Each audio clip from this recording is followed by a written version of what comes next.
You are looking at Julian's pronunciation guide, where we look at how to pronounce better some of the most mispronounced words in the world, like this other curious word. But how do you say what you're looking for today?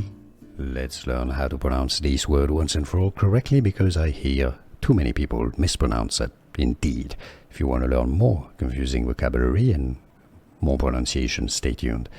Houses, alright? I hear many people saying it as houses, alright? No. Both S's have a Z sound or a Z sound, a Z sound, okay?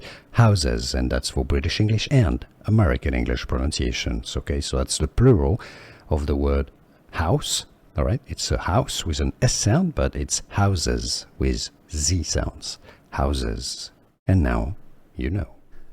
Here are more videos on how to pronounce more confusing words and names too many mispronounced. Like this video if you found it useful. I appreciate your support. I'll see you soon and thanks for watching.